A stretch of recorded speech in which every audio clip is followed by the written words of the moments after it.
Hello పిల్లలు, ఈరోజు కథ తిక్క కుదిరింది. మొదలు పెడుతున్నాను. మరి చంద్రగిరిలో సోమయ్య అనే వ్యాపారి ఉండేవాడు.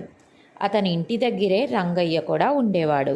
తన దగ్గరున్న బంగారు నాణాలు ఒక జాడీలో పెట్టి దాన్ని పెసరపప్పుతో నింపేశాడు రంగయ్య. ఒకసారి ఊరికి వెళుతూ ఆ జాడీని సోమయ్యకి ఇచ్చి, మా ఇంట్లో చాలా ఎలుకలు ఉన్నాయి, మేము వచ్చే వరకు ఈ పప్పు జాడీని దాచిపెట్టు అన్నాడు.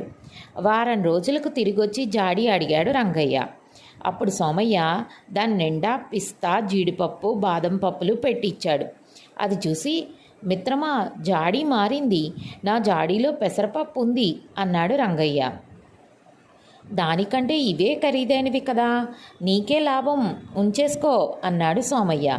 అందులో బంగారు నాణాలు ఉన్నాయన్నా అతను పట్టించుకోలేదు.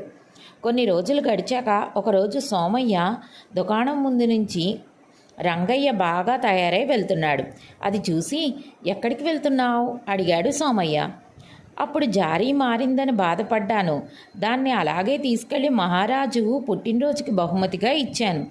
ఆహారాన్ని ఎక్కువగా ఇష్టపడే రాజు దానికి చాలా ఆనందపడ్డారు. వెంటనే నాకు కోటలో కొలువు ఇస్తున్నట్లు ప్రకటించారు. నాణాలు పోయినా మంచి జరిగింది అన్నాడు రంగయ్య. ఇంతకీ ఏ కొలువు చేస్తున్నావు అడిగాడు సోమయ్య. మన రాజ్యంలో 10 మంది నిర్జాయితీపరులను ఎంపిక చెయ్యాలి. వారికి రాజుగారు సన్మానం చేస్తారట. ఆ సంఘానికే అధ్యక్షుడిగా ఉన్నా చెప్పాడు రంగయ్య. అప్పుడు సోమయ్య, మిత్రమా, నీ జాడీ ఈరోజు ఉదయమే కనిపించింది, వచ్చి తీసుకెళ్ళు. మనిషికి నిజాయితీ లేకుంటే బతుకున్నా లేకపోయినా ఒకటే అన్నాడు. ఎలాగైనా తనను నిజాయితీపరుల జాబితాలో ఉంచుతాడని ఆశగా ఎదురుచూస్తున్నాడు సోమయ్య. కానీ ఆ తర్వాతే తెలిసింది, రంగయ్య కోటలో పనిచేసే తన అల్లుడి దగ్గరకు తరచూ వెళ్తుంటాడని. అతను చెప్పిందంతా అబద్ధమని. అర్థమైందా పిల్లలు? బాగుంది కదా. ఉపాయంతో అపాయాన్ని గట్టెక్కాడు.